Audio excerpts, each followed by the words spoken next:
Is your child struggling to sit at one place?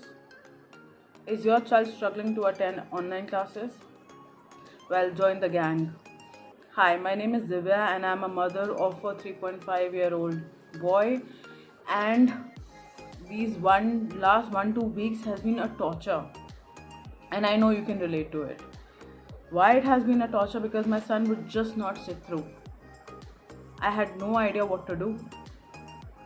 I kept attending masterclass after masterclass on parenting and kept making notes, but at that point nothing worked. Until of course a friend suggested these tips, and I highly recommend these tips. I've personally tried it and I see a vast difference, and I would definitely want you, if any of you are struggling with these tips, would want you to go for it. You will not get engaged with him, he will not get engaged himself. Obviously you can't expect a 3.5-year-old to sit in his class by himself. He would not do it. So my point number one is, confine a specific place and time, and it should be a routine, and it should be in your bedroom or a closed place where he can't just run away and pick up his toys and start playing.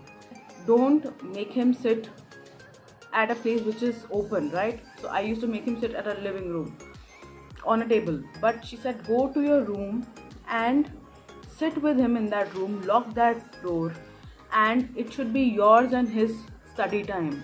So you have to portray that it is your study time with him, right? And you have to study, you have to get involved with him. If he is coloring, you should also start coloring. He should think that she is my partner in crime, she is my friend. Okay, that's my point number one. My point number two is, make him wake up an hour and 1.5 hours earlier than the class. That makes a huge difference, because he would take a bath, he would eat, he would play with his toys a little bit, and he would have his time, his me time. We all need that me time before we would go to work, right? We would need that 1 hour, half an hour before we would step out. So I think the same logic applies with the kids, and that me time is important. You make him wake up early, make him get dressed up, start telling him that today the teacher will do this with you. It's going to be so much of fun. There's going to be a fun activity, there's going to be playtime, there's going to be music class. It's going to be so much of fun. So start introducing it when he wakes up, so it starts getting settling in. Okay, I need to go for the class, and I saw a difference with that.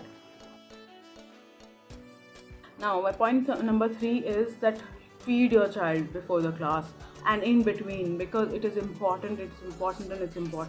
You can keep some healthy snacks in between the classes, but obviously don't open the door for those 2 hours that the classes are going on. Even if it's break time, make him do blogs, or make him do some coloring, even if it's break time. But don't let him get out of that room. Engage with him at that point, and keep some healthy nuts or snacks, and that he can just keep eating while doing some activity.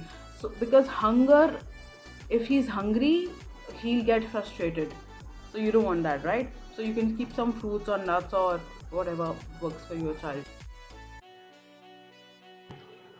And my number 4 point is, there's no point scolding. I've done that enough. It makes no difference. So you should not scold your child. If there are days when he does not want to study, let him be. You can't expect a child to just do it 100%. Give him some break, cut the slack. Just message your teacher that he's not up to it, or he's not well or something, and give him that break. It's four classes on those 4 days, and fifth class he does not want to attend. Let him be. It's okay. And what I personally do is, I make him revise whenever he's in a relaxed mood. I make him revise all the things that the teacher has taught him. So she would send us presentations and things that she would do in the class. Of course, I would sit next to him, but that time I would feel that his concentration is not very high.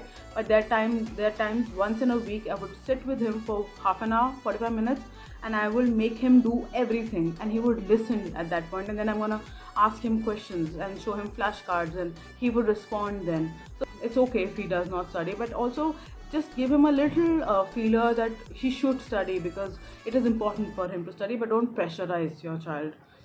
So that's what I feel, and that's what I wanted to share, because these tips have started working for me. So I thought it will help a lot of mothers. And just like my and subscribe to my video, because I have like lot of tips, parenting tips will be coming your way. So stay tuned, and thank you so much for watching. Bye.